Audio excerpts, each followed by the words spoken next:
There we go.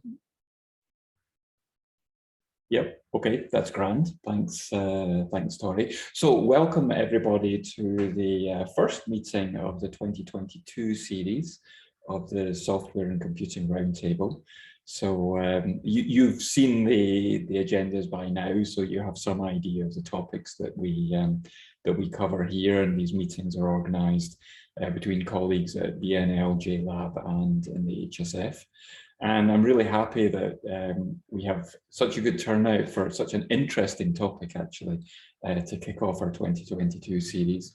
So we'll be looking at programming languages in high energy physics, and Jim will be telling us a bit about the history and the adoption of different programming languages over time.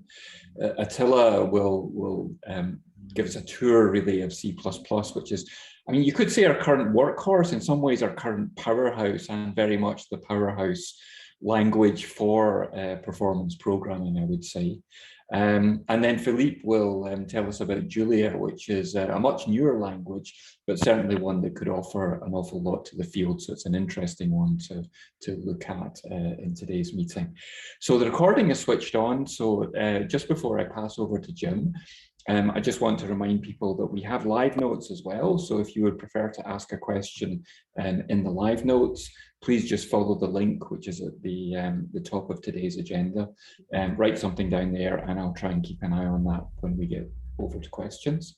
But I think without further ado, I can hand over to Jim to begin the meeting today and tell us about the history and adoption of programming languages in high energy and nuclear physics. So take it away, Jim. Okay, hi everyone. I should be sharing now, and I'm gonna keep the chat open in case something comes up. All right, so I'll be talking about historical perspective. This talk is a historical overview of the widely used programming languages in nuclear and hydrogen physics, focusing on the motivations for each language's adoption. So I'll be looking a lot at the transitions. There have always been physicists at the edge, trying out new languages, but most physicists use only one or two. So the field as a whole changes slowly. So my conclusion from looking at this, and you'll see this coming out in the presentation, is that the change is more motivated by pain points than incremental benefits. We're not, what the field as a whole tends to do is move away from present pain more than go toward an optimum. So as long as something gets to be good enough, that's where it tends to stay. Although, you know, while I'm seeing this kind of this pattern in all of the transitions, they've all happened in a unique way. So each of them is a different story. In the long view, we're talking about three major transitions of languages, because there were 4 languages. The intent of this shading is that Python and C++ are really overlapping each other. The C++ didn't go away the way that the Fortran did.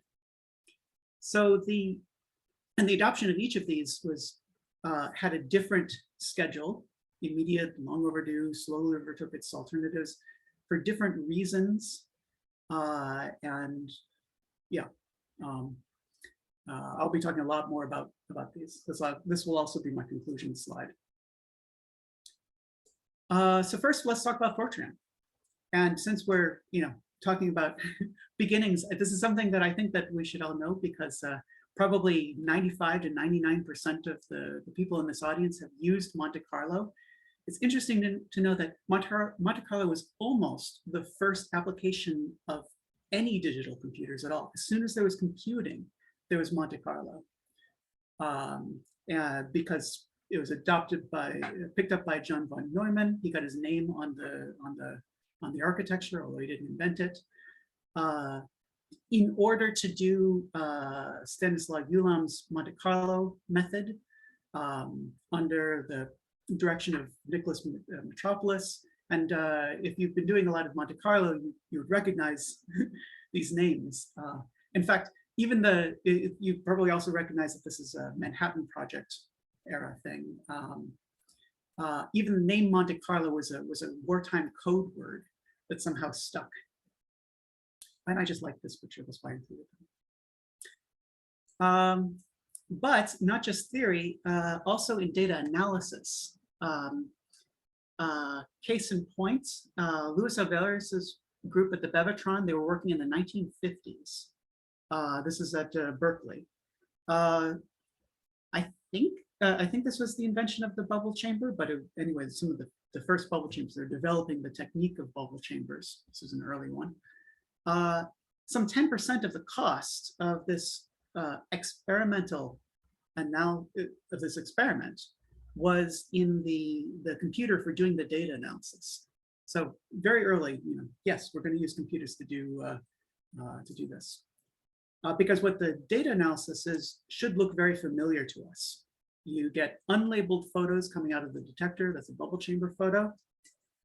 Labeling them turns them into quantities to compute, such as track curvature as particle momentum. And then the more the better. And that's just like a key thing, a mantra. Like if you can get 10 times as many of these pictures analyzed, then you get square root of 10 better uncertainties. And so here's an early plot of 1955 to 1967 of a number of events analyzed per year using all sorts of different techniques, and they have heavily overloaded that plot. And we can continue that plot actually, using as a metric the post-trigger analysis events on disk has continued to be exponential since then. So I put the original plot here and kept on going.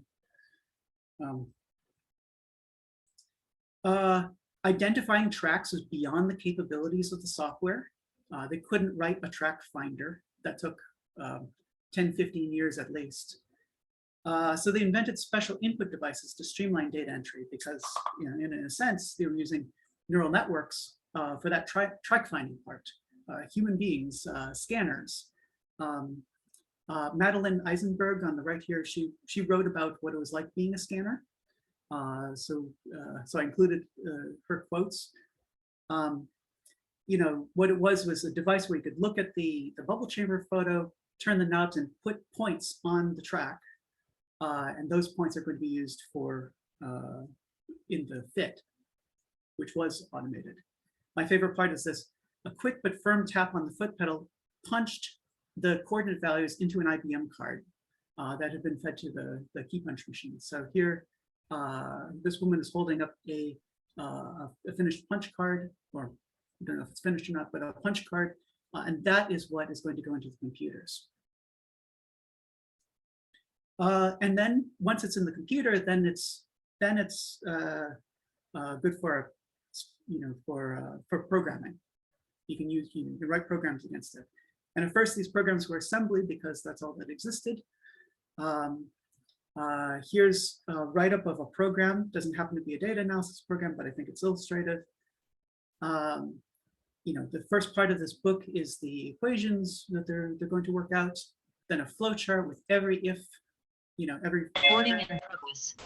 every if statement diagrammed, and then the whole text of the code with the machine code, the assembly, and then the part of the equation that it corresponds to. And they had to write all that out because that was just getting the equations into the software was a major undertaking. It was worth publishing them. And you can see that that is a pain point. That is obviously something you'd want to automate if it's at all possible. So as soon as Fortran became available, the first Fortran from IBM was released in 1956. 1958 was Fortran 2, was a lot more widely used. Within that first decade, there were a lot of programs, Fortran programs being written in, say, in the Berkeley group, but also this SumX, which was the first histogramming program, got everywhere. You hear references to this at CERN and everywhere. So SumX was a precursor to HBook. HBook is a precursor to Roots. There's like this is our ancestors here. We're looking at the histograms of our ancestors. Oh, and also the Fortran program was not included in this text in the book in its entirety. It's at this point there's separation between documentation and code. Also, some sources from for what this looked like. CERN had a few special issues on computing in 67 and 72. We see Fortran being mentioned more and more. And these are what the mentions look like. They're emphasizing the fact that it's a higher level language in which users write programs in text and algebra-like equations. That was big. And I also like this bit down here that computer purists who believe the widespread use of such languages would lead to inefficient use of the computer. Well, yes, and that's also a thing that, that continues today, and it's something we'll talk about between Python and C++. But there's an acknowledgement that that most of the programs are Fortran and assembly language just for the hot loops at this point. So conclusions for Fortran. Particle physics adopted Fortran for data analysis in the first years after Fortran's release. And Fortran is still developing rapidly in its first decade from 56 to 66. Algebra-like equations, or literally formula translation, was the benefit. You know, there's no question about that. Only people like von Neumann complained that computers shouldn't be used for such things as translating formulas. Also portability. This isn't mentioned much, but when you wrote an assembly program, it would only work on that computer. Nowadays, we could say, you know, if you write an x86 assembly program, it'll only work on x86 computers, but there are a lot of x86 computers. But back then, every computer was different. Like the next computer that comes out uses decimal math instead of binary math. And so, of course, it's entirely different. So the assembly programs weren't at all portable. They would only work on one model. And now, why Fortran instead of something else? Early on, there was also ALGOL, and ALGOL looks a lot more like a modern language with for loops and if statements, what was known as structured programming. And nowadays, it's all structured programming. The reason is that Fortran was IBM's product. It was the thing that was in front of them. If you're buying IBM computers, and at that time, IBM was much more successful in selling computers than anybody else. It came with Fortran, so that's the one. So part 2, C++. One of the things that Fortran lacked is also essential for particle physics. Is that a question? No, I think it was just a stray Okay. noise. Carry on. Yep, just wanted to check in case it was. One of the essential things is data structures. And you know, I grabbed this obviously typewritten text from a document from 1974 describing data structures as like a new concept, because it was very important for particle physics that you have an event, and contained within the event there are vertices, and inside the vertices there are tracks, that there's this nested relationship. And it's worth mentioning that these are variable length lists of these things. But this is not a feature of Fortran, not until 1991 anyway. Physicists created libraries to describe these kind of data. Here's a paper from '89, some years ago, the need for these pointer-based Fortran programs. Hydra, Boss, and later Zebra and YBoss, they were needed in order to make data structures. And they're called pointer-based with quotes around pointer-based because there's, in Fortran, you allocate a large array, and then the indexes into that array are the pointers. It's, you know, it's a weird way of using something that's obviously designed for something else. Still in this CERN core, talking about data structure, they italicized it because it's a new idea. I'm talking about Hydra here. I'm not going to zip past the big pages of text. But also, beyond Fortran, data structures were getting to be pretty common. So a lot of the languages developed in the 1960s had data structures. Not the first version of ALGOL, but but by 1968 they did. Pascal became widely used. The whole Apple Macintosh thing was all Pascal. Having data structures was a common thing among programming languages, just not Fortran. And of course, by the time you have C in 1972, structs. This wasn't lost to physicists who were working in this world. There were many people saying, "Oh, we should be using one of these other languages because these other languages, it's much easier to do the things that we have to do."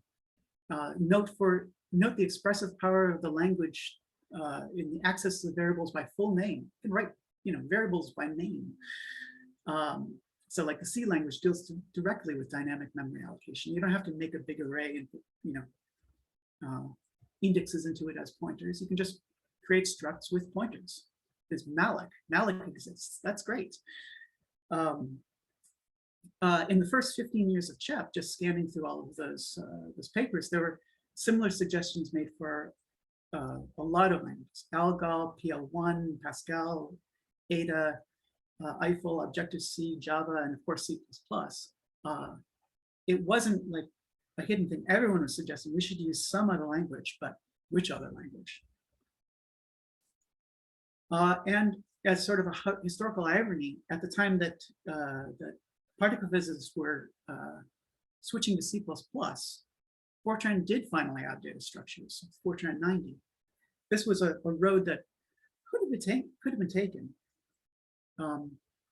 Why it wasn't taken, René Brun explained, is that it wasn't just having the data structures, it was also being able to serialize them to disk.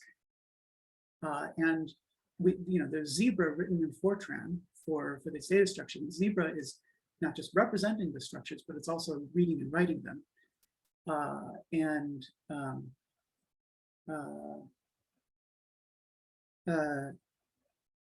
They were expecting that the language would take on these responsibilities of serializing the data structures.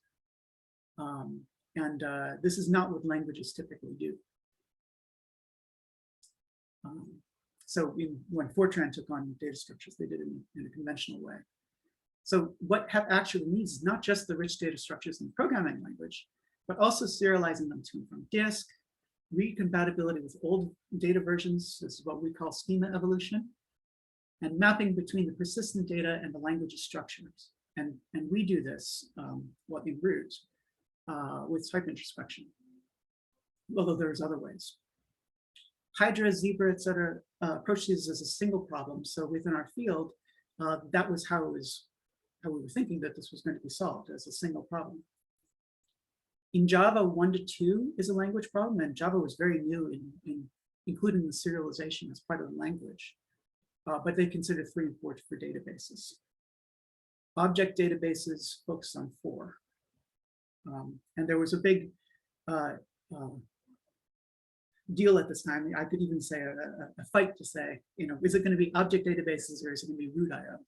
And of course, we all know it ended up being root IO. I'll show that plot in a moment. But it wasn't just a matter of adding another language to the mix. The whole infrastructure, including IO, had to change, and you only want to do that once because that's painful. So now in this, near the end of the talk, I'll be showing a lot more plots. This is a plot of mentions of programming languages in the titles and abstracts of the CHEP papers. You can see here, early on, there's a lot of Fortran and mentions of Ada and Pascal. In the 90s, there was, there's some CHEPs, there were more talks about Java than C++. Then the all at once, pulling off the Band-Aid, changing everything was in 2003. And after that, Java continued to be talked about, but it's descending. Fortran had another burst, and there's probably a bunch of people talking about how they're getting rid of Fortran.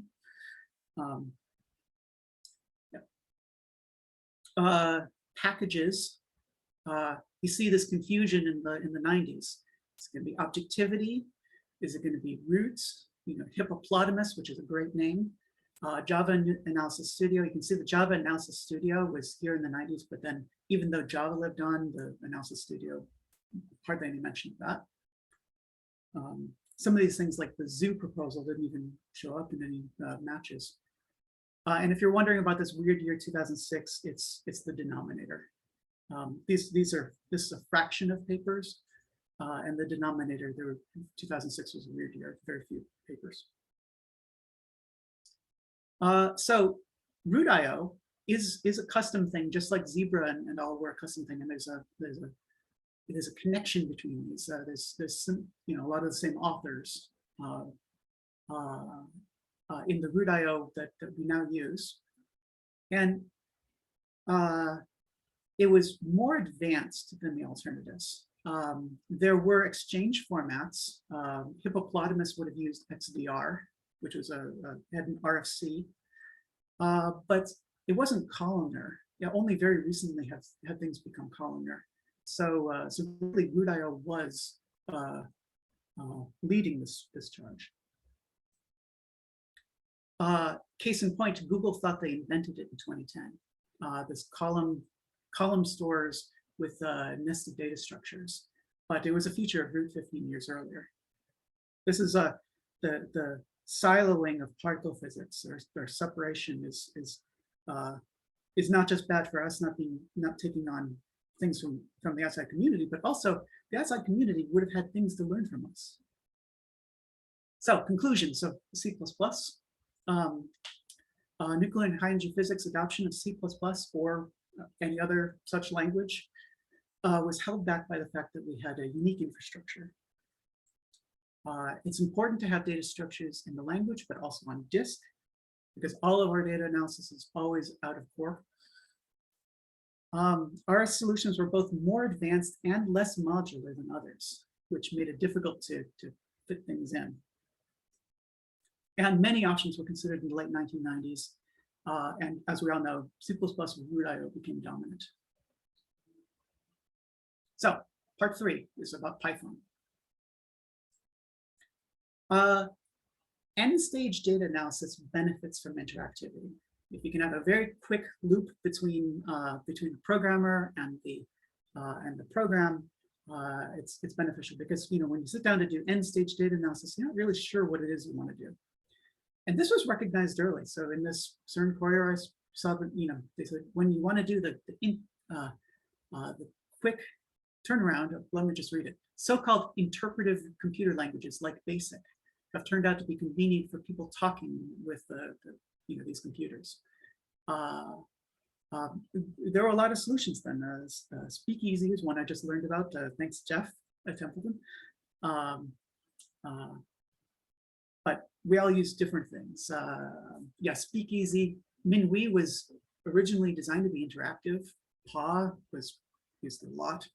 CUIP is like an interpreted Fortran almost. Cint and Cling are the same for C++, and Cling is current. But also the number of industry solutions is vast. This is just a screenshot from Wikipedia, but there's more than this. In the 90s, I used a fitting program that used an interpreted C called Fudget, and I haven't been able to find it since.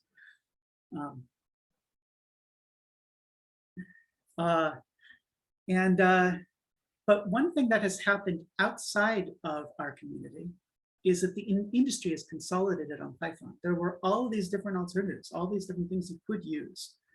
But a lot of them, their use cases went into Python. At the time that I was writing this talk, currently Python is leading every most popular programming language index that I know of. And I know of five of these that track the most popular programming language, and it's very rare for them all to say the same thing because they measure it in different ways. But they all say right now that it's Python. And specifically in data analysis, this is a fairly recent thing that in the early big data days, Java was where the big data happened because Hadoop is written in Java, Spark is written in Java, no, Spark is Scala. Then data science really got started in R, but was overtaken in Python. And at this time that Python was clearly the future is when machine learning entered the mix. And then machine learning went immediately into Python because it was clear that that's where the data analysts were. These are Google Trends, by the way. Back to CHEP papers. Surprise to me, something I didn't know, is that Python has been slowly rising in our field this whole time since the beginning of the big splash with C++ in 2003. At that time, Python started growing up, and just without a big splash, but has been just steadily increasing over the years. And we'll talk about Julia later. Julia now is kind of in the phase where Python was in the 90s, but there were particle physicists using Python in the 90s. Again, thanks, Jeff, for the references. And it did eventually stick. And this was before the return of machine learning. So these are machine learning words in CHEP papers. They talked about neural networks a lot in the 90s. Now there are different synonyms, but the explosion of machine learning is very recent, like 2015. And Python started coming on the scene before that. 2001, summary of the data analysis track at CHEP, 2001. Emerging standard, Python is the standard glue, clear trend toward Python. He said that root is the exception to the Python rule, but PyRoot started in 2004. And they're saying, and it's popular with developers, but the acceptance by users is not yet proven. The experiment frameworks were adopting, at the same time that they were adopting C++, a lot of them were driven by Python. Here's D0 and Jefferson Lab Halley. This is a different kind of plot, and now I should hurry and finish up. This is focusing on CMS users because CMS moved to GitHub a long time ago, and so you can zero in on just the GitHub users who are checking out CMSSW and look at what their repos are. You can look at the languages of their repos. C and C++ is mostly flat, maybe declining a little bit. Python has just been steadily rising. And this is starting in 2013, after, long after it's already been a decade, slowly rising. This is Jupyter Notebooks. And Jupyter Notebooks have delved into them, they're mostly Python. Per user, it's the same plot, but it's per user. So the average user makes less than one repo in 90 days. But here you see the same trends. If this is a total number and this is per user. Also, before I leave this, we should note that Julia is still at the level that Python was in the 90s, but Python in the 90s changed. These are search strings within the user repos. Are they using NumPy, Matplotlib, Pandas, these machine learning things? Yes, and it's just been increasing. In fact, since these are search strings, you can ask, how are they using these compared to import roots or tfile in C++ files or in Python files? So I take all three of these and made them all black because they're basically synonyms of each other. It used to be that people were using Python to do roots. Now people are using Python to do root and NumPy-like things. And you can straight up ask them, in surveys, like at PyHep. We had a huge number of participants in the survey. You ask them, what languages are you using? C++ and Python. Anything else? Not really. How much do we use a mix? What are you using it for data analysis, even if it's not machine learning? So conclusions for Python. Nuclear and hydrogen physics adoption of Python started long before the machine learning and columnar analysis trends. I haven't talked about columnar analysis, but that's just the last couple of years. Interactive fluid computing has always been a need and has traditionally been met by a variety of alternatives. What's new is the consolidation on one language, Python, and increase in how much analysis language can be driven from the interactive language. So it's no longer just, you have most of the code in C++ and Python just says, which module should I use, to actual analysis language, analysis logic in the Python language. Like, I want to add these and multiply those and at that level. Concluding conclusions, back to this slide. These three adoptions were all rather different. The Fortran was immediate, obvious benefits in syntax and portability, and there's no infrastructure to replace, so just, no reason not to use it, straight into it. C++, I would say, is long overdue. There are all these different languages that could have done the data structures and would have made it, wouldn't have had to use Zebra, would have made a lot of things easier because the data structures are part of the language, but there was this infrastructure and had to replace that infrastructure. And in order to do that, it had to be in a burst. Python happened differently than that. It was not a burst. It slowly overtook its alternatives, just as it did outside of particle physics. It's for interactivity, which is a different niche. And maybe that niche is just slowly growing to include more and more analysis logic. But it's a different niche. We're never going to be using Python to do track fitting. So, it's an example of how a language can sort of insinuate itself into the mix and slowly grow up. Now, for predictions, this is one way that I could imagine Julia being successful, to be slowly added as a third language among the mix, assuming that physicists can deal with three languages. Among the Python and C++, and then just grow to take on more responsibilities the way that Python did. Except that whereas Python has a limit in how much it can take on, it's never going to do anything really like track fitting.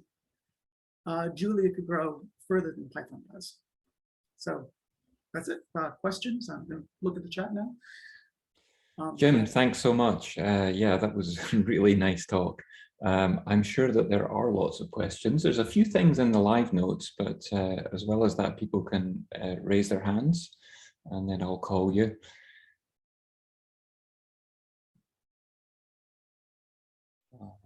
I see Nathan, you've unmuted and you asked a question in the live notes, so why don't you just go ahead and ask Jim here. Yeah, so I am super interested in how we feed general tree structure data into neural nets, since neural nets seem to really prefer fixed length tensors of floats and or time series, but not usually both. And so in some sense, I feel like we could be circling back to the constraints that you mentioned with Fortran, where we don't really have the data structures we want.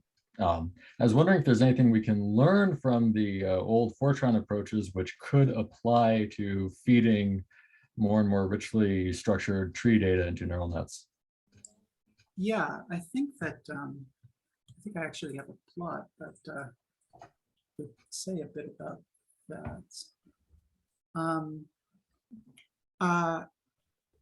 We might be seeing, getting into some of that. So this is, again, more CHEP history, more words that are coming up in titles and abstracts. In the Fortran era, arrays were very important. Interestingly, it seems that arrays are getting important again as a word that's used. By the way, this is object-oriented program. This is the fad. It seems like arrays are getting important again in the context of Python and analysis interactive languages. I'm biased because I'm developing tools in that area for representing our nested structures in arrays, and it's not doing it the same way that Zebra and all did it. When Zebra was putting these things into arrays, it was a record-oriented structure. The marriage of deeply nested structures with the columnar format was really in the early root IO. And then outside of in Parquet and Arrow and such. But these structures good for, doing what you said, fitting into that array-centric point of view. So I feel it's like not the way Zebra was done. Thanks, Jim. And thanks, Nathan, for the question. Dimitri, you were next, so please go ahead. Yeah, so thank you very much for the talk. And well, my question is actually, so I know there's going to be a talk about Julia, and so that your answer is going to be on my question is going to be biased because of this. But you mentioned Julia many times. Do you really see this as a successor of Python, or what you're thinking of it? Okay, your own opinion. I see it as a toss-up. It could go either way. Like if you were asking me for what is my Bayesian probability on this, I might put it something in the middle, like 50-50. If we're talking about at least 10 years from now. So you're asking me, I think that it's not going to happen in the next 10 years, but 10 years in the future. So skip a decade. It could grow up the way that Python did. That's So you asked me for a prediction. The Lucas Taylor's slide had someone with a crystal ball. This is the same level of things. It is useful to know. It is useful to know where it is now. And where it is now is, it's really not like anything like the C++ or Python adoption. It really, there, but here is Julia. It really looks like Python, well, I guess Python in 2000 right here at that level. But, definitely people are looking into it. It has definite obvious benefits. And actually, a bullet point that I dropped from the conclusions is when we're applying this historical knowledge to make predictions about Julia, and I'm thinking that it's the pain points that pushed us into each new thing. And as long as it's not painful, we're complacent. If the current mix, the fact that we've got a hard line in our code bases with Python on one side and C++ on the other, and jumping over that line, you have to do some hoops. As long, if people think that this is not painful, then there would be no reason for Julia to enter into the mix. There would be no reason for it to grow. If people think that it is painful, then it will. Thanks, Jim. Let's move on to Charles quickly, but then we will have to move on. I'm conscious of time slipping by, despite the interest in the discussion. Thank you, Jim. That was absolutely fascinating.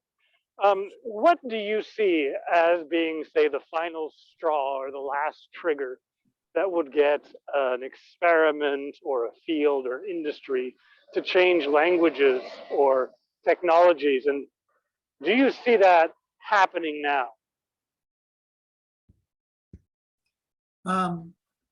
The last straw, well, here was a last straw thing. Here was a thing where it was known for decades that something has to be done about these data structures. What was the last straw? What in the 90s made people say, this is it. We're not sticking with Fortran anymore. I think people had to make a final choice for the LHC. And okay. that was the trigger.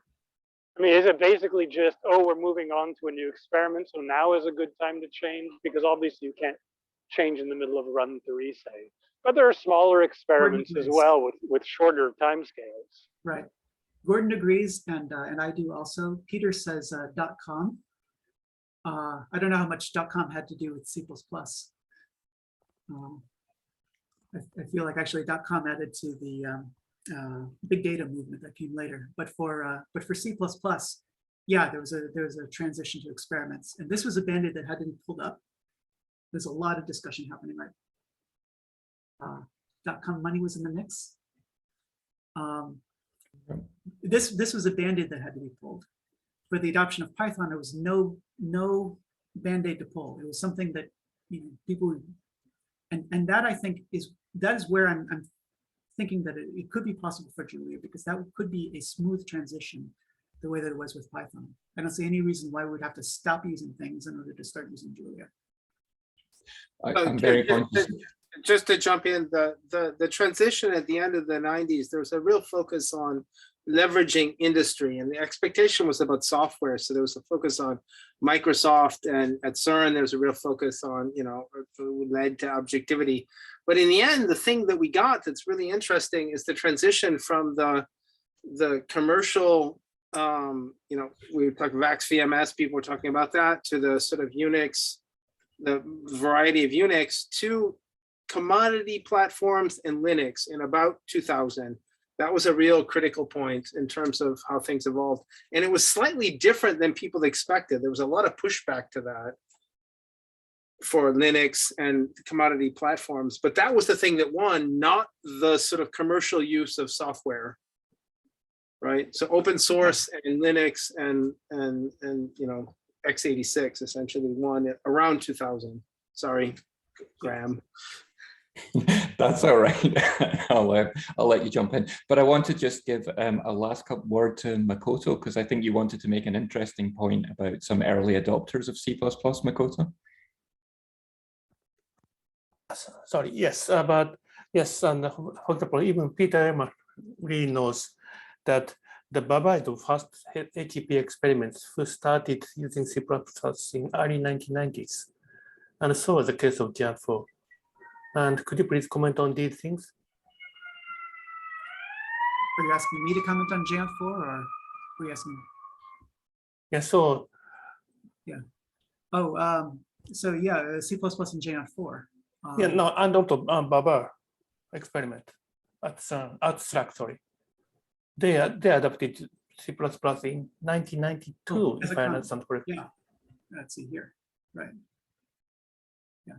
Yeah. Jim, maybe I could jump in. So I think, it's kind of the same place where we are today, which is that, okay, at Princeton, for example, Jim and I are both Princeton, there's this, we're about to hire a bunch of research software engineers.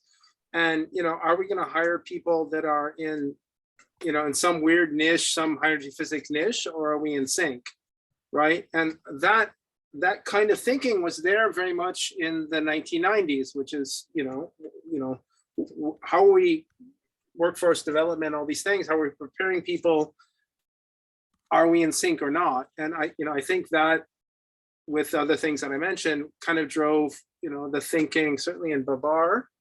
I was a lowly graduate student at the time, but sort of grew into roles that were had some impact on Babar. And that was the thinking. And it has a real analogies with where we are today, right? Yeah, definitely that, Baba actually demonstrated that Jan4 is actually usable.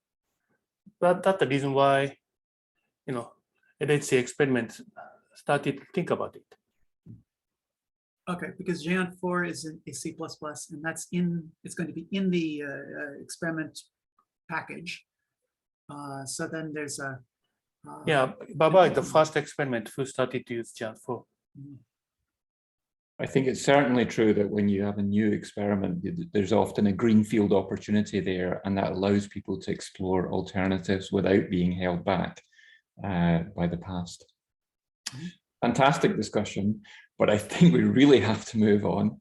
And so let's invite Attila now to sort of explore the C++ ecosystem, kind of one of the central planks of where we are right now. So without further ado, I pass on to you, Attila. Thanks.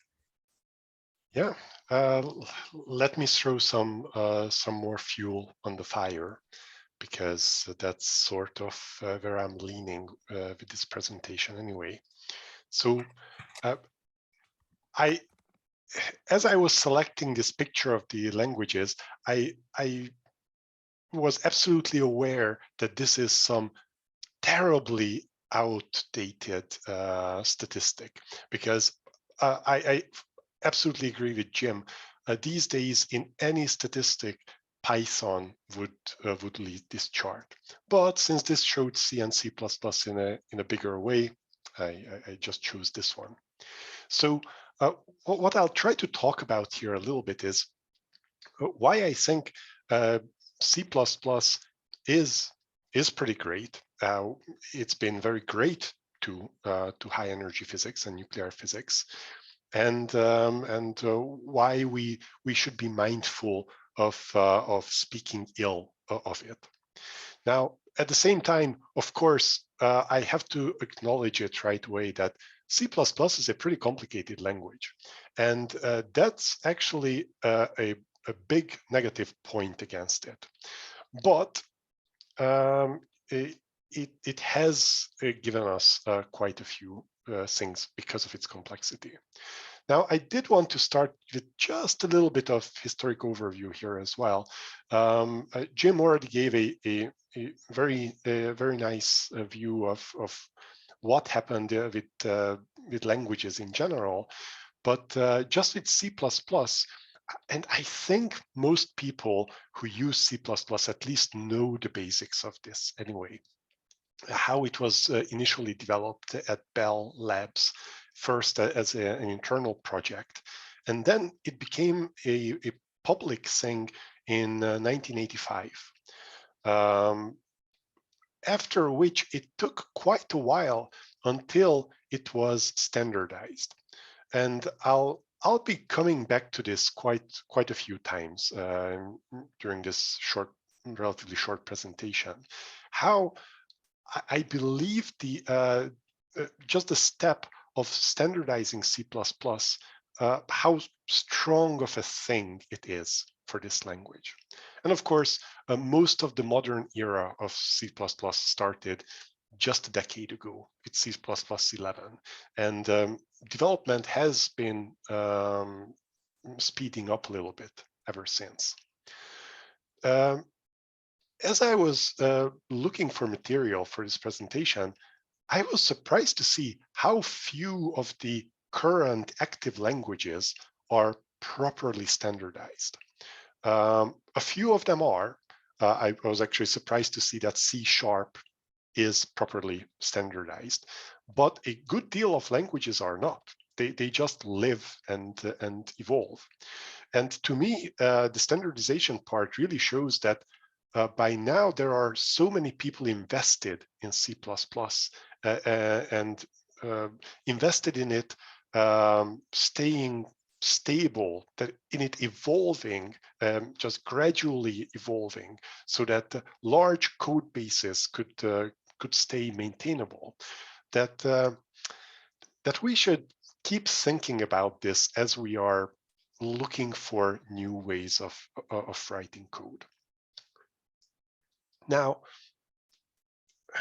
I will assume that pretty much everybody listening to this knows a fair amount about C++.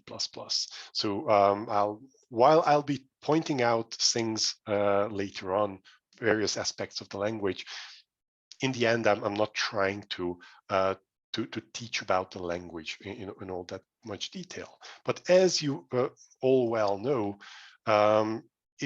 it is, well, C++, as the name implies, is very much based on C, even if it's not just a simple superset of it. But in any practical cases, C++ is practically a superset of it. Now, one thing which is good to keep in mind is that the language is actually, well, the language in quotes is really composed of two parts. Just the definition of the syntax of how things can be expressed in the language. And it also very importantly consists of the standard library of C++, which especially in the last 10 years became at least as important as the compiler itself. Now, to tie back a little bit to the previous presentation, because I was wondering about this myself while preparing for this presentation, I think a big thing, especially in C++, was how, well, Linux is pretty much C. And this, I think, gave a big push in the success of C++ in our field. that it was possible to talk to Linux running machines pretty much directly from this language, right from the start.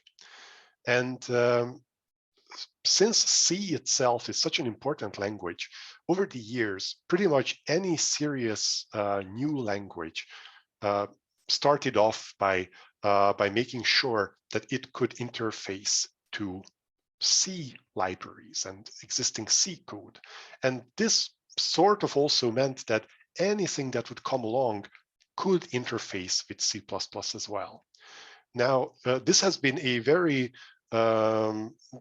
two-sided thing, because just as good as having a strong tie to C++ was for Python, it was definitely very good the other way around as well. That C++ could pretty much talk to any new language, including Python. Now, for the rest, I was sort of leaning into the idea of bringing up a number of points which could very well lead to some religious wars here. But as I said, I was just leaning into it. Hopefully, it will spark some good discussion about topics that I personally feel are good to know about, at least. Now, of course, this is not a tutorial. As I said before, I'm not trying to teach anybody about any of these features, really. I just wanted to point things out that if anybody is interested, at least they would know what to look for. Because C++ is really so large that even knowing what to look for can be an issue. So to start off with one possibly controversial thing is about object orientation. Since I definitely got the impression, at least in the last couple of years, that it almost became a swear word to talk about these things, because there is a lot of hype around functional programming and people talking down on object orientation in general. And there is a good reason to do that. You can very much overdo object orientation, and HEP very well did that early on in its life. But I still very much hold that any decent application that we would want to use right now has to have a good, a well-designed amount of object orientation in it. Now, one of the things that if people are not actively learning about this, then they should, of how templating has evolved, especially in the last 10 years. Because while templating has been in C++ since the 90s, it became a whole lot smarter in recent years. And you can write extremely powerful code with it. But again, and I might become a broken record on this, as with anything, you have to use every part of C++ with restraint, because it's very easy to overdo any part of it. And I've seen people overdo templating in Atlas, especially in the early 2010s, to an amazing degree. So I guess my recommendation here, just to possibly spark discussion afterward, is that I found designs where people tried to make a templated idea implemented with a non-templated backend. I found these implementations in a lot of cases super powerful and super elegant. So people should always keep this in mind, that if your problem is solvable with templates, try to think it through how you could organize your code to have as little templating as possible. And again, variadic templates are the bee's knees, but do be careful with them. Now, going on templating, just to point out things that maybe everybody knows about already, but maybe not everybody does, who is especially not that much into C++ lately. While templates are already super powerful, I do think that our code will become a whole lot fancier once we start using C++ 20, and we'll be able to start using concepts in our code. I know that many of us are thinking about this since a while, but I'm not aware of anybody actually having written any serious amount of code yet. But I do know that in Atlas, I have a number of ideas of how we should be able to make some of our core code a lot more nicer with this formalism. Then, just to advertise things, as I said in the beginning, in C++, I believe the standard library, especially these days, is at least as important as the language itself. So we should rely on the standard library as much as we can, especially with containers. Early on, with early C++,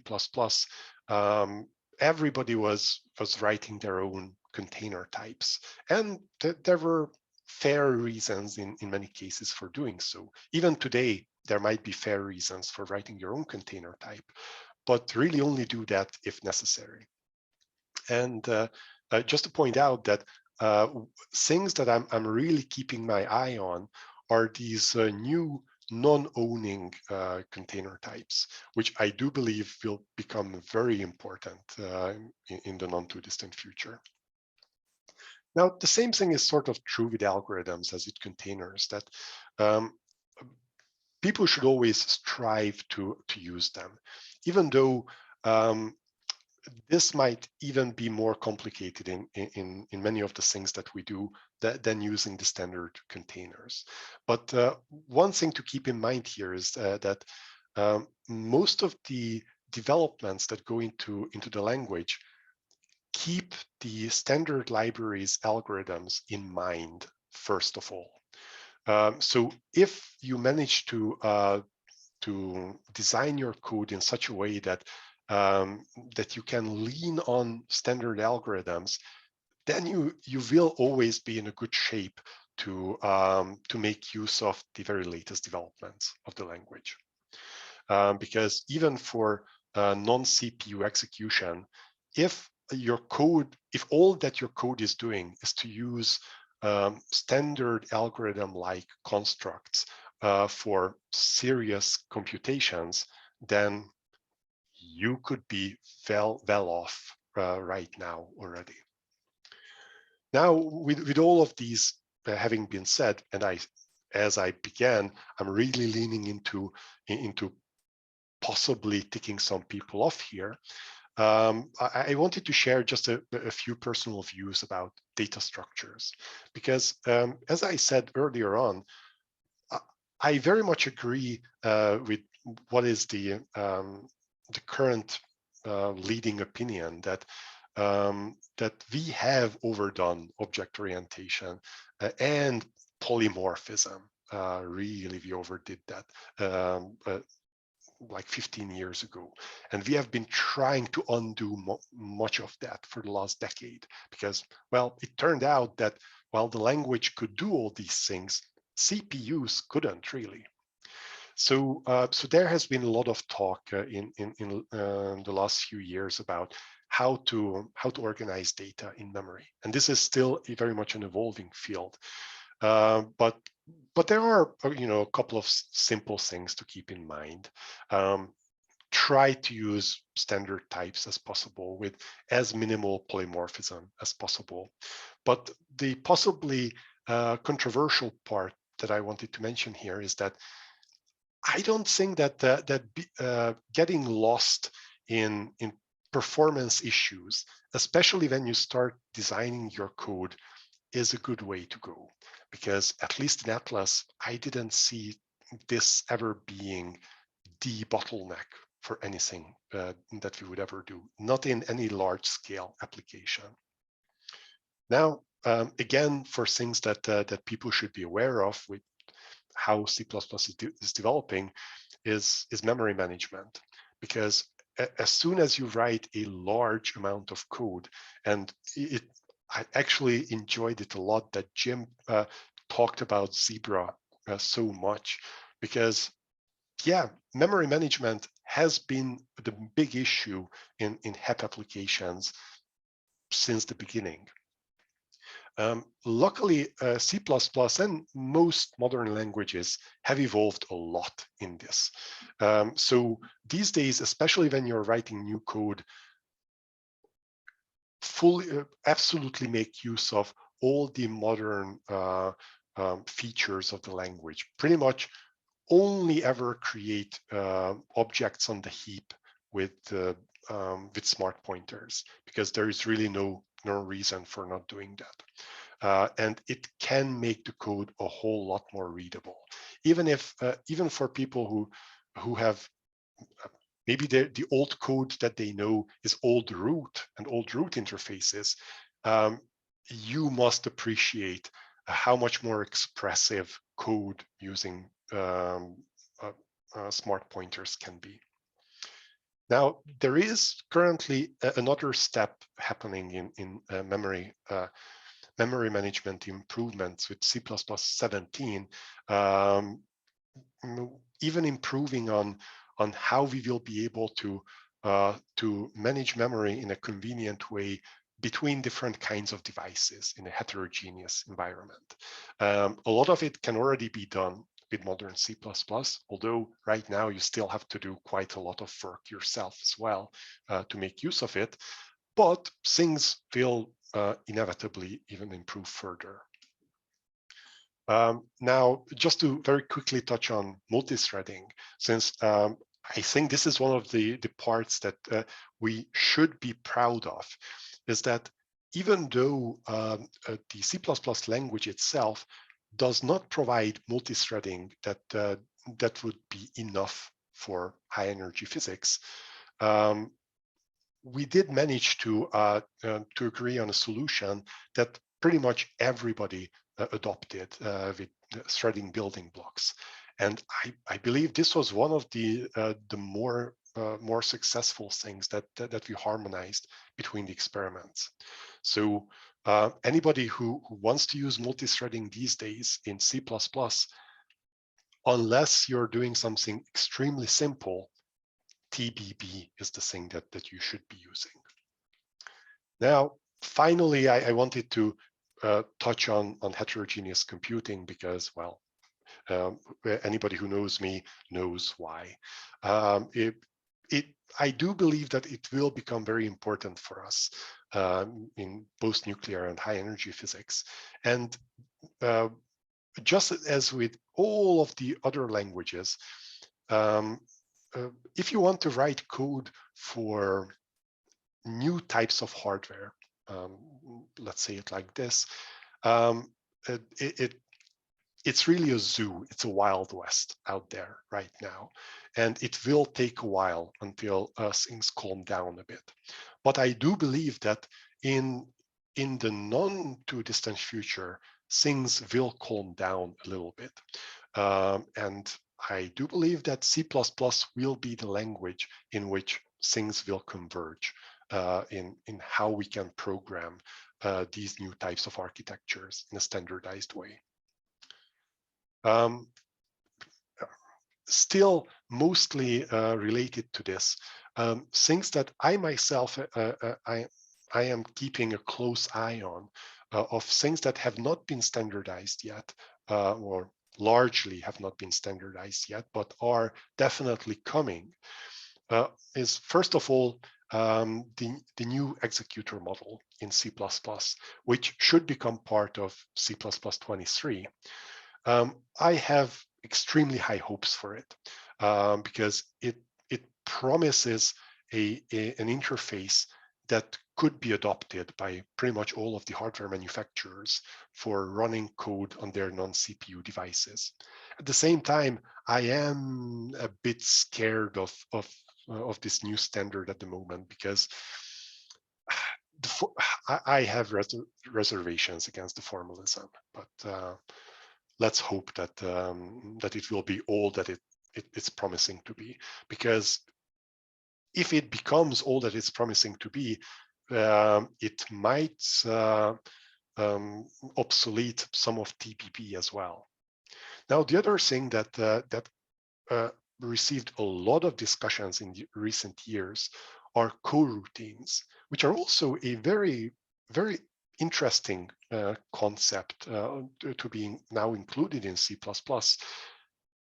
But at the same time, I still have to see somebody show a real world example of how something real can be done with coroutines in a much better way than it could be done without it.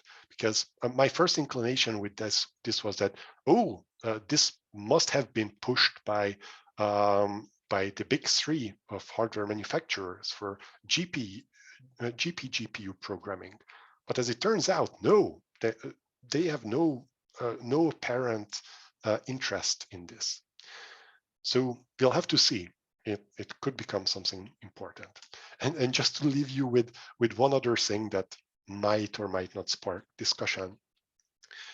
In a lot of new languages, I think that, or I felt that people focus possibly even a bit too much on the packaging and build infrastructure that comes with that language. Because in a lot of cases, new languages, they come with a single compiler, and then they just put some code management on top of that compiler and on top of that infrastructure out of the box. Now, C++ doesn't have this, and you can see it as both a good and a bad thing. I'm really halfway split on this, because it on one hand means that you are not forced into using something that is possibly too complicated for your use case or possibly too simple for your use case. But at the same time, in the really complicated use cases that we do have at the LHC, we are still trying to figure out how we want to deal with building hundreds of projects together in the best way possible. And yeah, so these were sort of my ideas to start discussions about.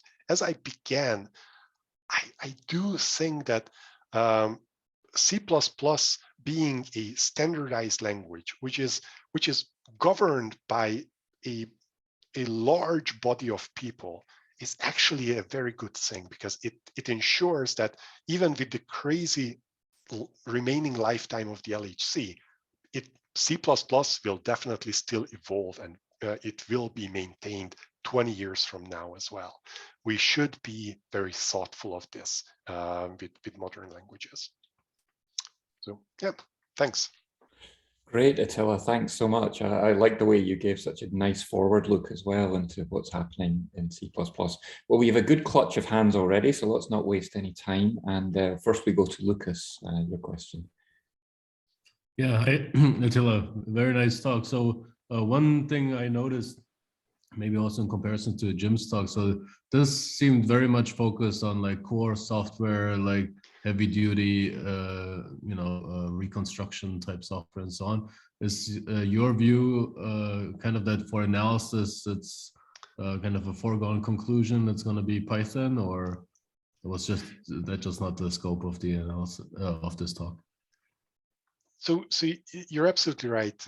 My focus was a little bit different in this. I absolutely do not claim that C++ in itself will ever solve all the issues of any inside of any problem.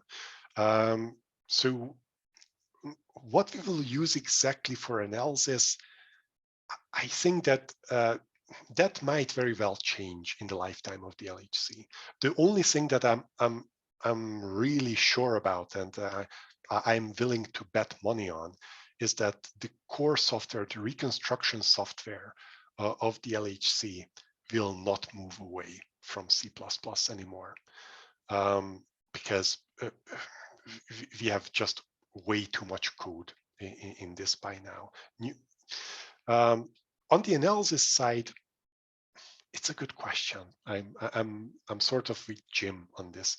I think Python will definitely rule the analysis world for a long time to come. Thanks. Let's move on to David's question. Well, yeah, of course, it was a fantastic talk. And this maybe is more of a social a question than it is a technical question.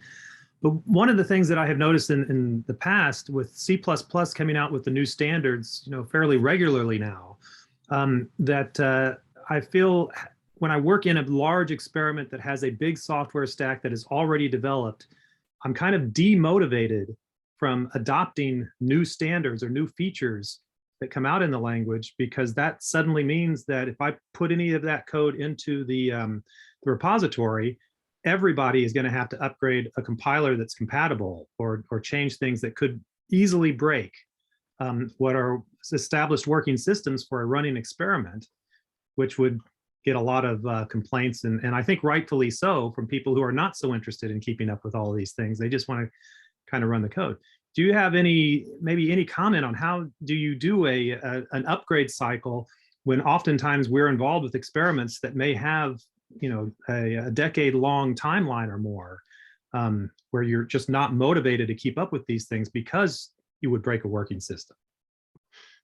So it's, I think this sort of issue, there might be a value of desperation in the complexity scale on this, where for very simple applications or very simple projects, moving to a new standard is of course always very simple because, well, it's a small project, you do whatever. I do think that for really large projects, since even for regular work, we have to standardize our workflow to such a level. I think in like the LHC experiments, it's a little bit easier to move to new language standards, because there are, if you want to use our offline software, you can really only do it in just one or two or a very countable number of ways, how you can even run our software. So when we choose to move to a new language standard, well, everybody moves because our software infrastructure is updated to now support that new language standard. I think it's in between where the pain might be the biggest on this. Now, for large experiments, yeah, it's always been a bit painful. When we switched from C++ 11 to 14 and from 14 to 17, it was a bit painful. But mostly it was painful because of root IO, to be honest. That was one of the big pain points in all of these migrations. And just as a very final thought, the C++ standards overall, I see as an absolutely necessary thing for reliable, long-maintained languages. Because I found it interesting, like a year ago or so, I saw a presentation about Rust, how they realized that, hey, we need to start introducing standards into the Rust language, because yeah, otherwise you can't maintain old code. So yeah, switching to new standards can be painful, but since there are standards, you at least have the option of switching to the latest compiler without switching to the latest standard. And at least that gives some more flexibility. Okay, that makes a lot of sense, because I think in nuclear physics, there seems to be an expectation that every collaborator can download and compile this whole software stack locally. And that's why it becomes more painful whenever you make any change beyond something that's already kind of working. But what you said makes a lot of sense. Yeah, Docker has been magic for us lately. Thanks. I think we should try and touch very quickly on the two other questions. Tomas also asked a very similar question, I think, to the one we just discussed in the live notes. So thanks for that too. But let's move on quickly to Josh. Yeah, so maybe first a brief aside on standardization. One of the things which is a bit obnoxious is that because of the ISO process, formally the standards are not freely available. Now, of course, you can get the drafts or CPP reference or whatever, but this kind of reminds me of the discussion over journal open access and archive. And so I kind of hope that the standardization process may also evolve in more open ways in the future. Yeah, for instance, if you Google unified executors, it does not bring up this link. Every time I need to re-find this link, I have to go through a process of knowing which web page I found the link on.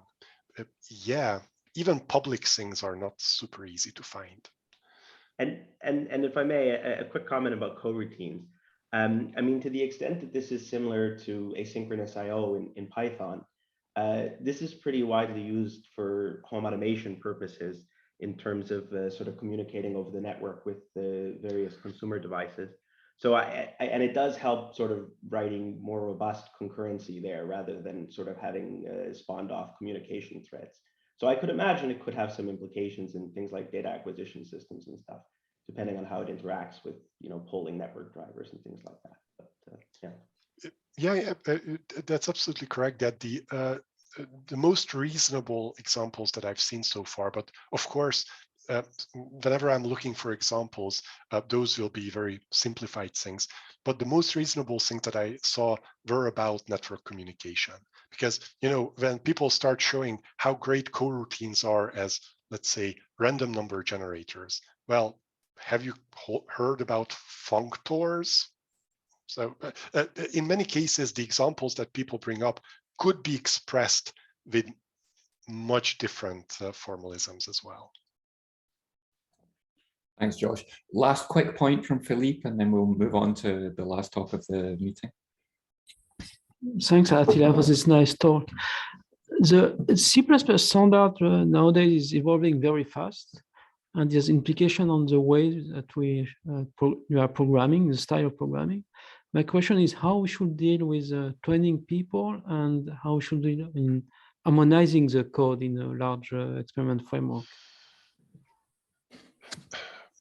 Luckily, so far, whenever a new standard came in, it always added to the existing infrastructure. So far, it was never necessary to make existing code unable to work with the new standard.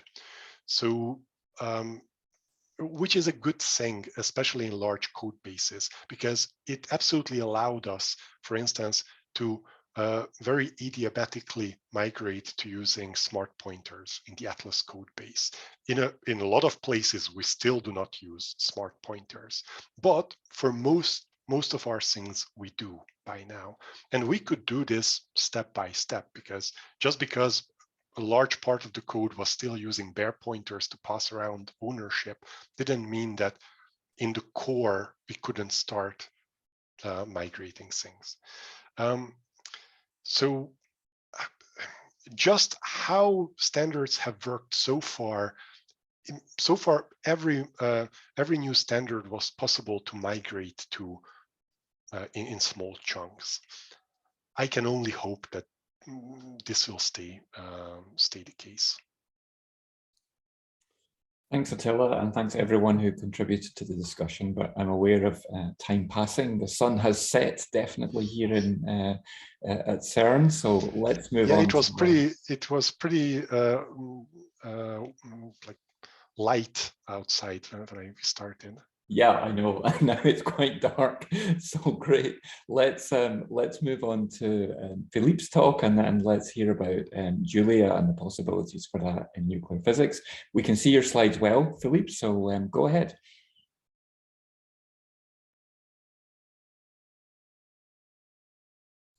but you are still muted.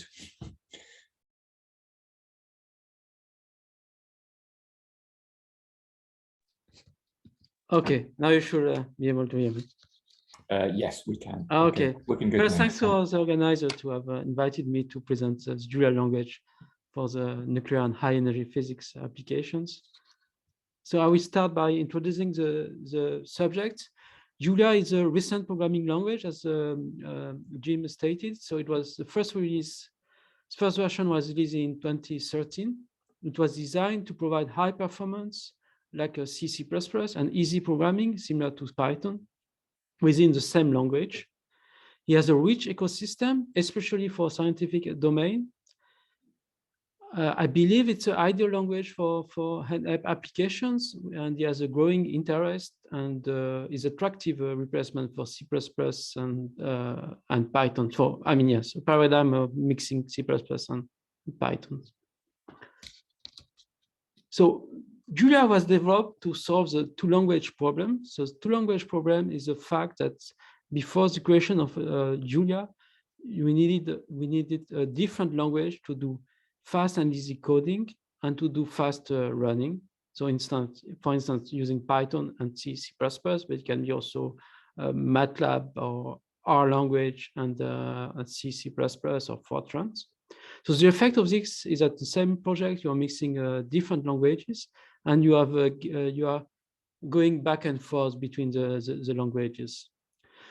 Besançon, Edelman, Karpinski, and Shah tackled the problem in 2009, aiming to design a programming language that provides both fast and easy coding and fast running.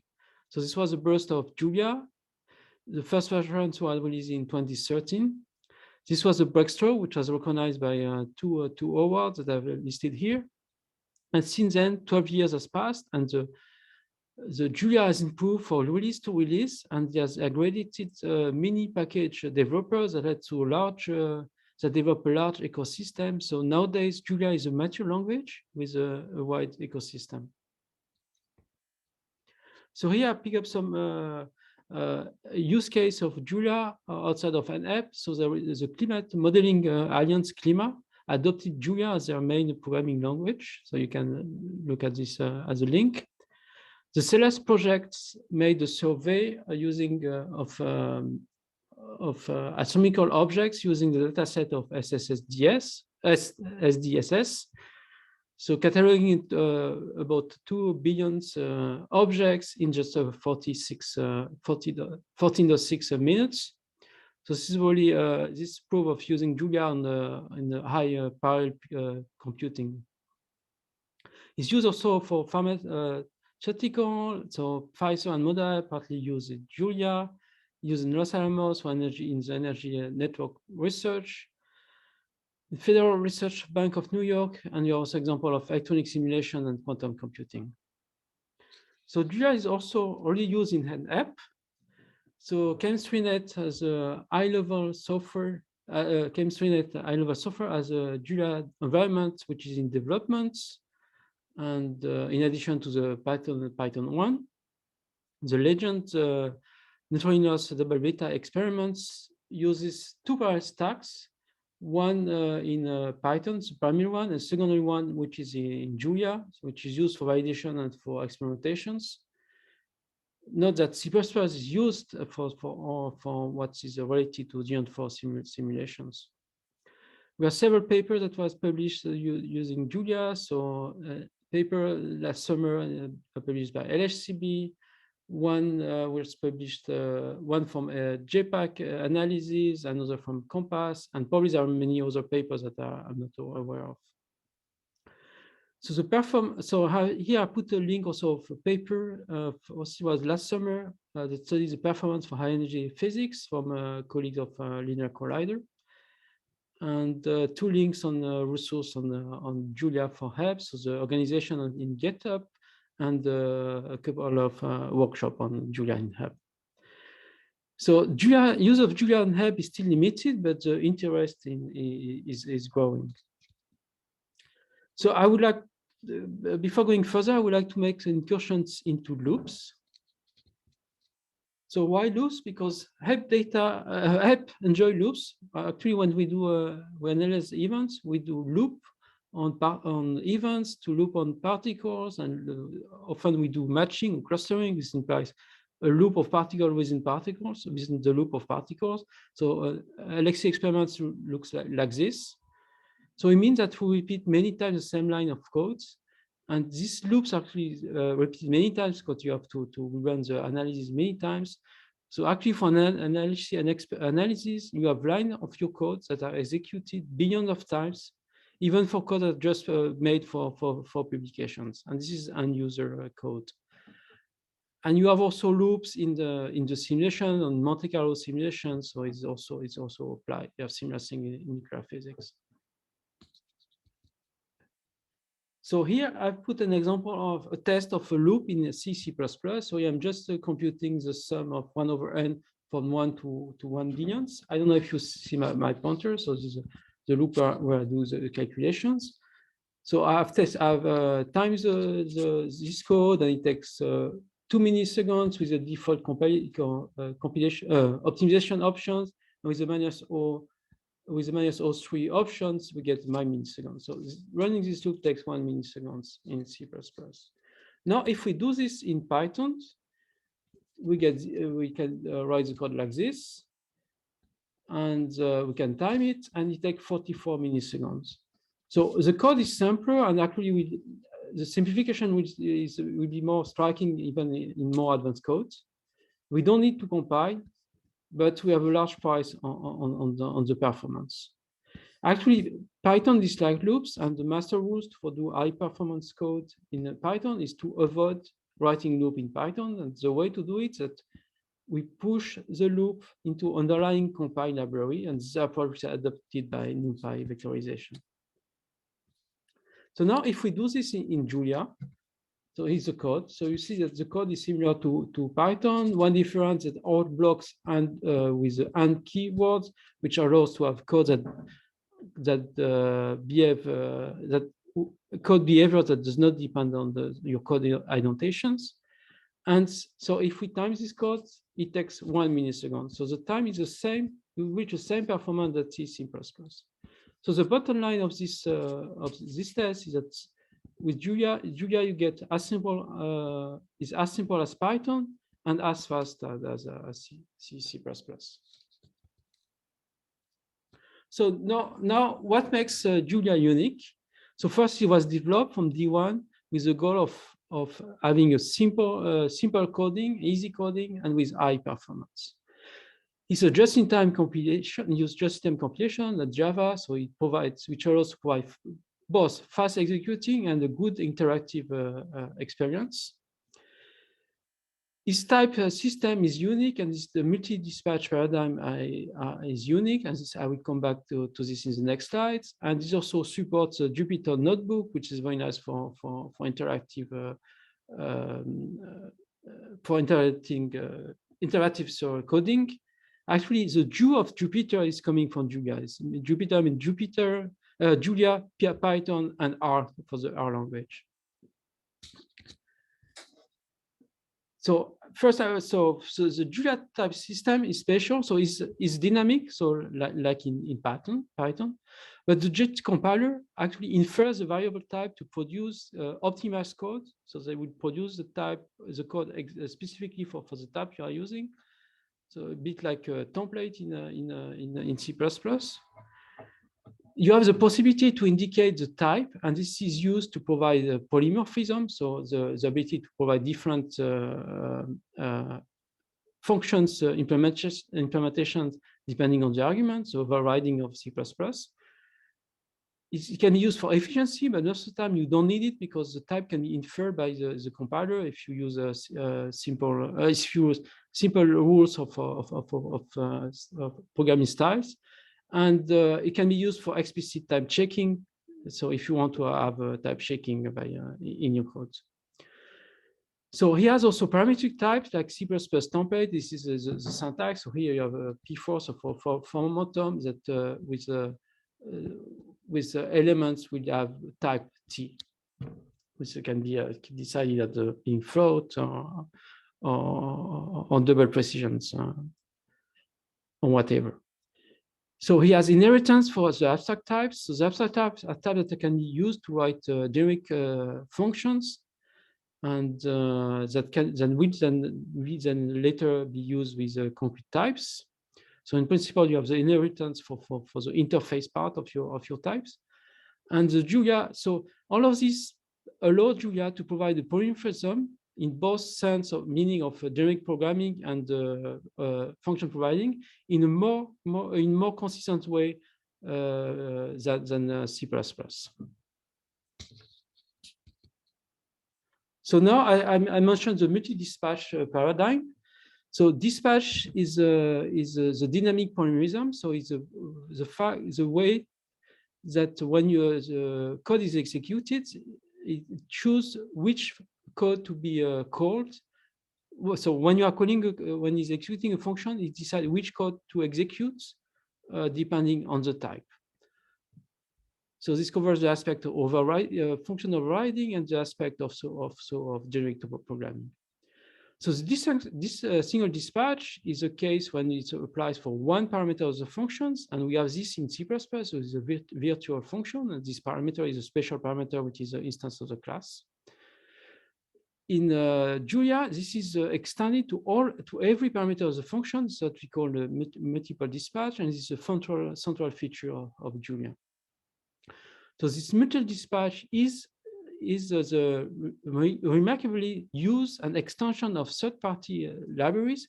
This is something was not anticipated by the designer of the language, and I think it explains the rapid growth of the Julia ecosystem and the explanation of why this is this extension of third-party library.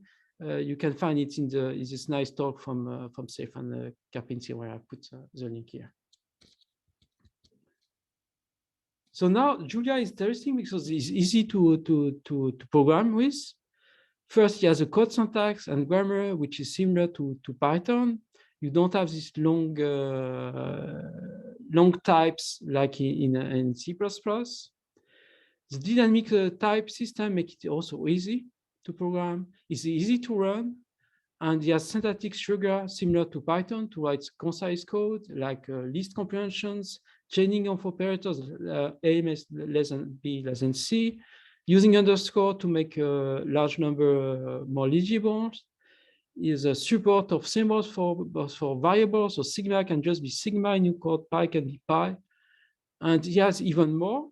So he has a vectorizations, a notation for vectorization, which is included in the code. So when I mean by vectorization, the vectorization à la NumPy, which means that if you have a functions f, you can apply it to every element of a vector, and it will just return the vector of f, which is applied for each of these elements. So this is used, this NumPy to make the code more performant by moving loop inside the underlying libraries, but it also helps to make code more legible, and this is what is used is why it's used in Julia. So there's also interactive help, nice tools to debug and to optimize the code and for introspections. I will come back to this later. So nowadays, programming community nowadays, internet is quite important for programming. And when you program, you are looking, you are using Google to search what you want, and you are using Stack Overflow. And actually, Julia is already widespread enough to find all these informations on the internet. In addition to usual resource, he has a dedicated fora on Discord, Slack, and Zulip, and with a very active and very friendly community. And invite you just to try it, to make some search, to search what you like on your preferred engine, adding a Julia language in the research in your search. So Julia has also a rich ecosystem. It has a large set of library and has active development, so it's growing fast. And it was firstly used for scientific committees. So in addition, the libraries are oriented to our needs. For instance, you have matching library for machine learning, GPU, plotting, data frame, and many more. I did a following exercise during a PYHEP 2021 workshop. Anytime some speaker mentioned the Python library, I just Google it to find its counterpart in Julia, and I found equivalent to 16 out of 18 of the mentioned libraries. And the missing one is very specific. So one is a binding to free CAD program, and the other one is a library for software testing using a specific technique. So now it's also, I mean, help for analyzing data. So data format is important. So Julia has support for non-help format like HDFS and the Parquet. They are fully supported. Support also CSV and Excel, which is less relevant for us, but is actually widely used in other domain.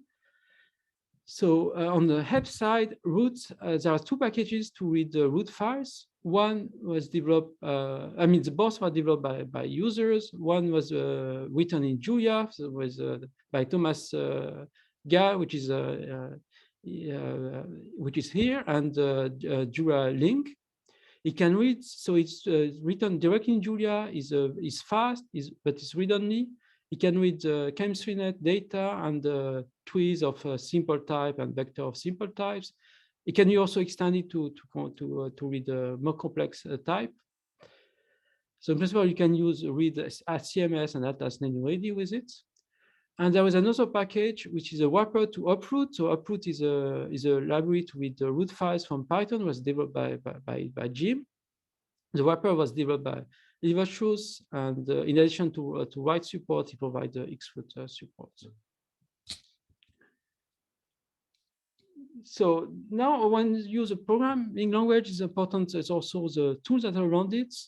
So for developments, you have fully support for Emacs and Vim, but you also support very nice support for more involved IDE like Atom and VS Code. These are many features. Actually, you can run the code in the IDE and do the plotting, do the debugging. So you can even use this the IDE as a framework for your analysis. It has netbooks, which is also a nice framework for interactive analysis. So it's supported by Jupyter, as I mentioned before. But it has also an interesting new generation mod notebook, which is specific to Julia, called Pluto, which has an automatic update of cells. So it handles the dependency of cells. So if you modify your cell, it will update automatically all cells of your netbook that is depending on it. There is tools for debugging, so the different debuggers, so debugger, rebugger, and June debugger, which is for Atom AD, and there's a native tools to do optimization. So when it's needed, and they are very nice tools and easy to use tool, and they are oriented to the language. So now another important thing is a package bundling. So there are tools to bundle the code in packages and to give access to this. And more importantly, you have the package installation is very easy. So Python make it very easy with Conda and pip. And it's even easier with Julia. It's easier because it's integrated in the standard language and you have only one tool. So in principle, if it even gives you instruction to the user when he tries to import or use a package that is not yet installed. So you have an example. I'm trying to use a Blink package and just asking me if I want to install it. I type enter and it will install it for me, and then I can use it. So now I will spend some time on the language interoperability. Why? Because in nuclear and high energy physics, we have a large legacy of software, and as Jim shows, the migration of software is a diabatic process because we need to reuse libraries that has been already written in different languages. So I will discuss about language interoperability in Julia. So the first thing that you can use a library written in different languages, either Python, C, and Fortran. This can be directly called from Julia and also from including from Jupyter Notebook. And you can also provide binding to C++ code. So here you need to write a simple wrapper. There is no automatic tools that we have for Pythons. And also there is a project for direct call. This project is on hold, but there may be new things in the future. So the other way around is also possible. So Python code can easily call Julia, and C++ code can call Julia. And I will show you how this works. So here's an example of calling Python from Julia. So you import the Julia package that provides the interface with Python. And when it's imported, then you can import a Python module. So here's the main module. And you can use the Python module as if it was a Julia module. You can use the opposites, and this also is quite similar. So you will import the Python module that provides the interface to Julia. And then once it's imported, you can import a Julia package, or is a base, is a Julia package, and then you use it as if it was a Python package. You can also, in Notebook, you can also mix Julia cells with a Python cell. So if you have a Python kernel, you can specify with this % Julia magic that your cell is in Julia. So here you see that the code is in Julia because it's using the println function, which is a Julia function. In Python, it will be print. And also in the scale, so with the bottom, which is this one is in Python, you can access to the variables that have been defined in the Julia code using this % Julia tag. So now, so it can be also interfaced with C. So you can call C and Fortran directly from Julia. So this is what you see on the top. So you use this CC call, specify the functions. You have to specify the return type, the type of the arguments, and then you pass the arguments. So this is so here I'm just calling the get of functions. Sorry, where I am. Okay, so we typically write a wrapper to make it easier and to handle errors. So this is what I've done here. And so if in case of error, I just throwing an exceptions. Here's the example. So if I call it for a variable which is defined in the shell environments, and it returns the value of the variable. So this is my login. If I use it with a environment variable which is not defined, that it will just throw an exceptions.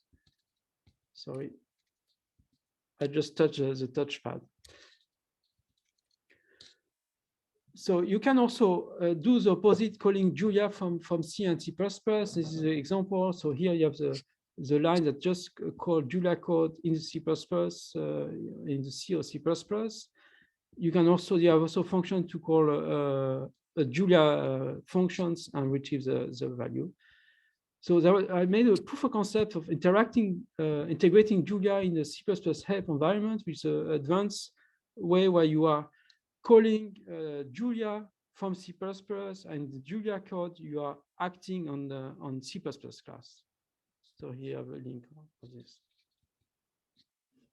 So now that I described different features of Julia, I will show you a concrete example, which is still a simple example. This is the plot of a diamond spectrum using data from the CMS that collected in 2012. Sorry. So the analysis and the data are available from the CERN open data portal that you find the link to the analysis here. It used the unroot package that I mentioned before to read the open data sets, the CMS data set. So the data format of the data set is simple, is the following one, because there's data, the specific data that were taken with a low threshold trigger, but which were storing limited data. So this is so it has a branch for the number of muons, a branch for the PT of the muons, branch for the eta of muons, branch for the phi of muons, a branch for the matter muons, which is not very useful, and branch for the charge of muons.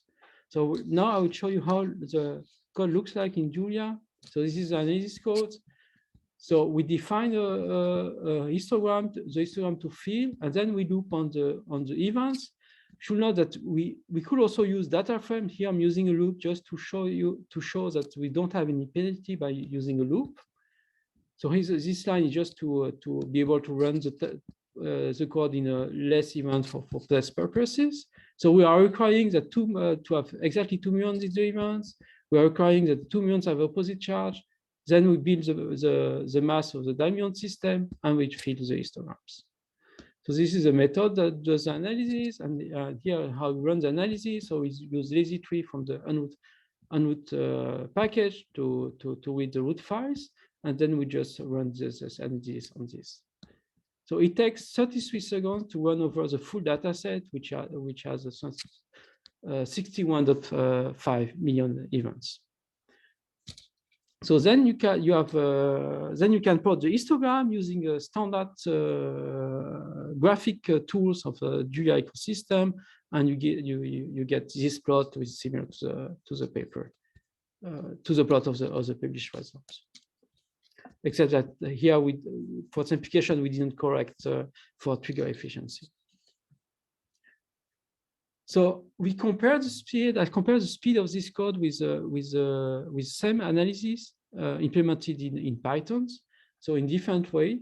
So in Julia, so in this test, Julia was taking 35 seconds. Here, if you use event loop in Python, sorry, it takes 4 hours. So now you understand why I was saying you should not use a loop in Python when you want to have a performant code. So now if you use a data frame, that you avoid to have this loop done in Python, and using JIT compiled C++, it means that the selection of the event is written in C++. You get a similar performance to Julia, so it's still more 60 seconds. And if you do the JIT compile, use Numba to do the JIT compile Python, so the selection is written in Python, and you get 125 seconds. We expect similar performance for data frame in Julia should make a difference. So the bottleneck of that is that Julia is running fast out of the box, so you don't need to program specifically. If you do loop, just a loop, you will get fair performance. So actually, there is no need to seek of performance when you're writing the code, which will be different than Python. For Python, you have to write specifically the code specifically to be high performance when you need the high performance. So this brings me to my conclusions.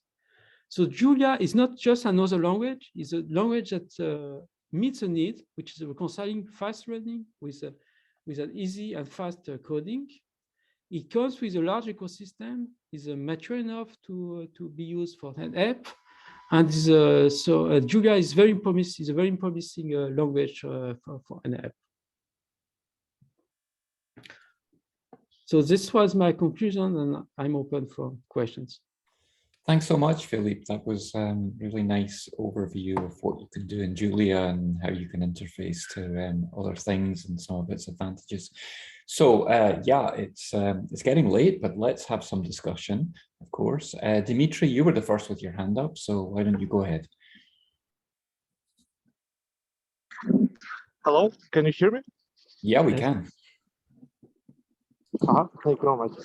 So first I have a comment and I have a question. So the comment is that Philippe provided some performance benchmark example. And if you are not familiar or not convinced about this example, there's a website called Computer Language Benchmark Game, which actually compares a lot of languages and a lot of algorithms. So if you look at Julia,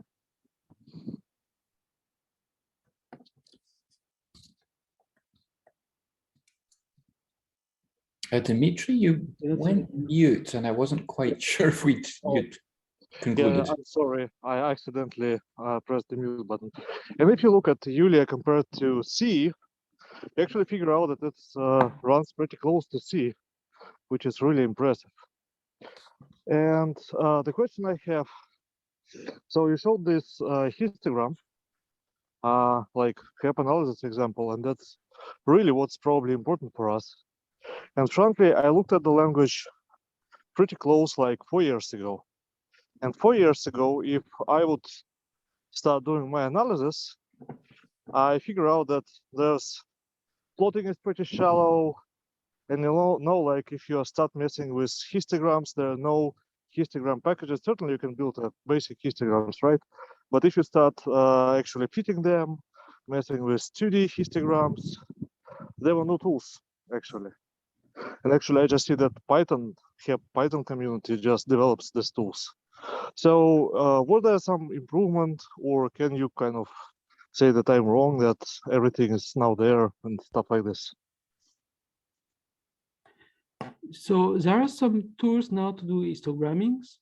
So it's true that there is, I mean, tools is less for HEP application is less developed than for C++ and even Python. But I mean, it's going, and I think it depends much on us. So if we adopt it, then we'll develop the tools. Thanks, Philippe. Now, we have a couple of nice questions in the live notes as well, and I think it's Jim that's actually first. So I pass over to Jim for the next question. Okay, maybe the main, not sure if there's a question or comment, main point I would like to make is that when you're comparing Julia with the status quo, yes, it's going to do way better than Python for loops. But that's not what we do in Python, or at least that's not what we should do in Python. In making this case, which I think is a case should be made, you should acknowledge Numba, which is just-in-time optimizing Python, but maybe has more rough edges than Julia. So talk about that in the future, and NumPy. The fact that we would use mostly vectorized code in, well, NumPy and awkward array. The fact that we use mostly vectorized code in Python. Yeah, there's Numba here, but this isn't the end of it. This isn't bare Numba. Yeah, comments. So yeah, so here, so it's not NumPy and Numba, but here you have actually using the similar techniques. So so the thing here, my point is that you don't need to write your code in a specific way to achieve the performance.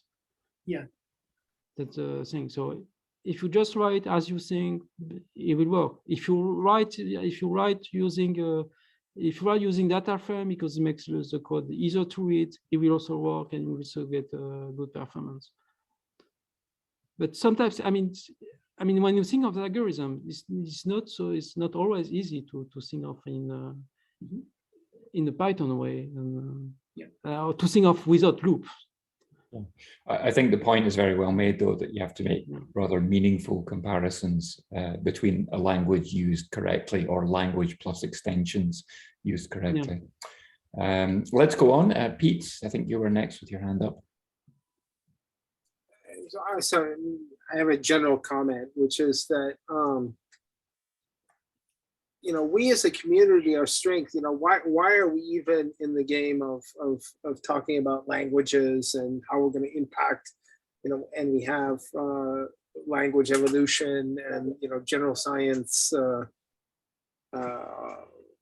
infrastructure for doing these sorts of things. And the key item that, you know, comes out of that is that in addition to the sort of technical considerations, and so Philippe, I've seen you present a couple of times about Julia, and you know we talk about C++ all the time and Python and all these things, is that there are the technical aspects here that sort of make the case and put things on the table, but you know equally important is the community aspects. Like how do we actually build out things around that? So the thing that I was discussing earlier when Jim was talking about, you know, this sort of thing that was going on at the end of the 90s about commercial buy stuff or open source.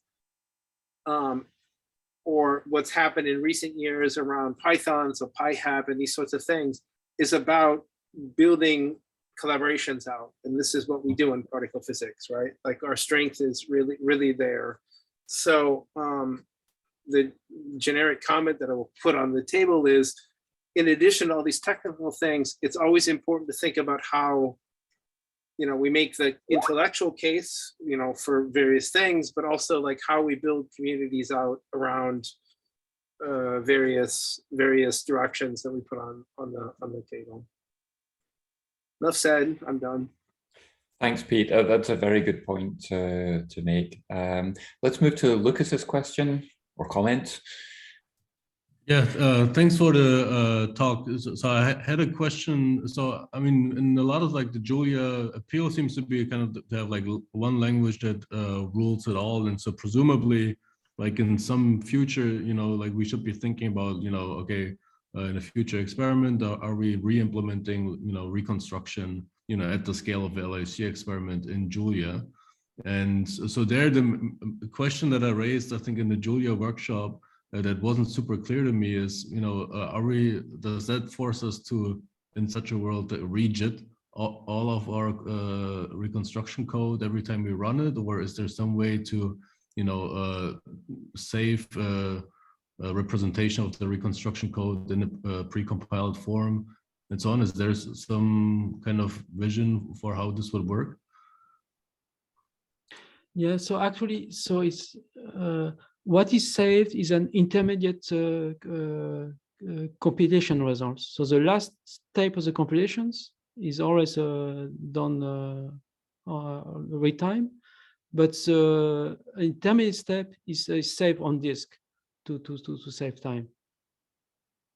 And so I mean it's quite fast, and but I never tested in a software as large as what we have in LHC.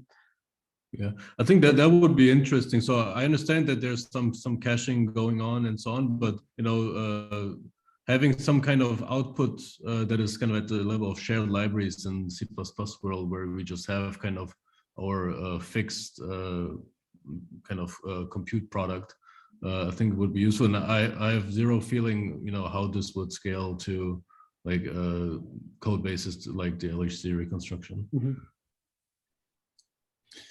Thanks. Attila, would you like to make a comment there? Yeah, I thought I had this same question that that Lucas might also ask, that, but he didn't in the end.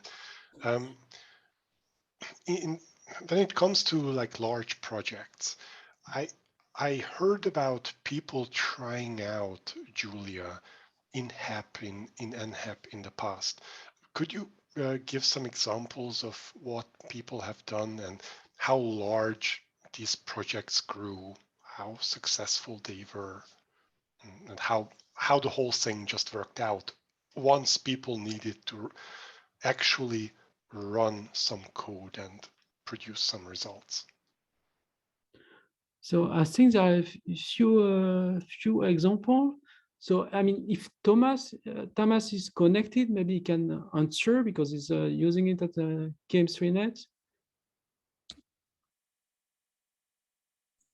Oh yeah, well, I can try to comment on this quickly. So yes, so in KM3net, it's kind of so it's focused on a single institute more or less. There are only very few users, but we are kind of free to choose whatever tools we want. We are also at the quite early phase of the experiment, so this makes it much easier to adopt something new. And to first answer the very first question, which was targeted to this precompiled stuff. So actually, yes, in Julia, you can precompile a lot of things and build a so-called system image. And this is also what we, for example, use for the online reconstruction, where so that's there's an algorithm which is running in the monitoring system where events are reconstructed in real time. So this is a purely Julia application which connects to our detector and reads out the data stream basically live and runs the reconstruction. This is running in a container. And in this container, a precompiled Julia sysimage is used. So all the libraries are precompiled. This can be done beforehand, basically, and then only very little compilation happens during runtime. So there is still compilation because you cannot possibly create a mixture of the dispatch signatures for every single function you encounter, but you can precompile a very large part of it. Yeah, so this is possible. So if you compile a system image where you have your plotting libraries and whatever for a fully analysis, then everything feels like it's precompiled. So you don't really have this cold start feeling, which you often have. Well, they are also working on it to make it even easier and seamless in the Julia environment. So in the recent versions of Julia in 1.7, it's much faster already. And actually, many times this slowness or this cold start is more or less constrained to so-called invalidations of compilation. So whenever a new type is encountered and Julia type system figures out that some other function signatures are affected or functions are affected, then they will be recompiled, etc. So yeah. But to answer the second question regarding the adoption, so yeah, it's still just a tiny part of KN3net. So I would not really say that it is a real big thing in KN3net. I would love to have more people involved in this. But yeah, we always have this problem that new things are not really easy to adopt. So this is the same problem as always. Yeah, I see you have a question. Just a very technical question. Yeah. With these precompiled binaries, are these in any shape or form relocatable?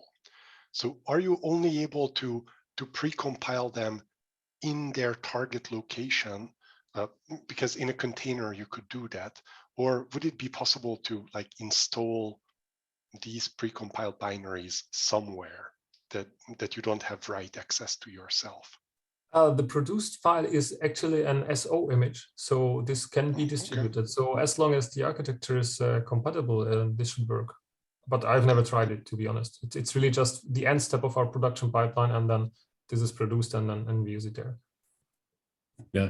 So maybe just one quick comment. So I mean, in some sense, you could imagine, cold start is not really an issue for like batch processing, like reconstruction. If you're gonna reconstruct billions of events, maybe like the cold start doesn't matter. But I like the direction I'm coming from is that I just know, like the Atlas reconstruction framework maybe takes however many hours to compile, and even then, like just if that is the cold start, maybe. That doesn't. Yeah, it depends what you mean by cold start. Yeah. If it would take the same amount of hours to build Atlas offline in Julia as it does from C++, then no, it would be a big issue, even in our longest jobs. Yeah. So that, okay, but I mean, sounds like there's some interesting work going on. You have to see also that with just-in-time compiling, you don't compile everything. So this takes time because you are compiling. I mean, takes time for two reasons. First, that the compilation of C++ is slow. So Julia was designed to have a fast compilation. So there is a trade-off between optimization and compilations. And also by the fact that you are compiling everything. This is true, but just to make sure that since you're coming from different environments, yes, we do not compile all, let's say, 4 million lines of our C++ code. But in a reconstruction job, I think we are getting close to using 1 million of them. So it's still a lot of code. Yeah, there's a lot of small algorithms that get called through a reconstruction job. It's quite a lot of code. Interesting. Okay, I'm very conscious of the time. It's got very late here, although it's been such a fascinating discussion. I'd like to really thank everyone for their contributions. I think we can probably close here unless someone's got super urgent last thing to say. Okay, I'm not hearing it. So yeah. Let me just shortly say that we continue on March 1st with a discussion on data management. So that will be on the adoption of Ruthio in various experiments. Thank you so much, Marcus, because now I don't have to say that. Oh, so sorry. Great. So yeah, this is a regular meeting series, and yeah, we'll be talking about data management next time. So thank you to the three speakers in particular, but to everybody who contributed to the discussion. It was extremely interesting, and I very much look forward to continuing this discussion and to having more interesting discussions in our software and computing roundtables. So thanks again, everyone. And with that, we close the meeting here. Bye.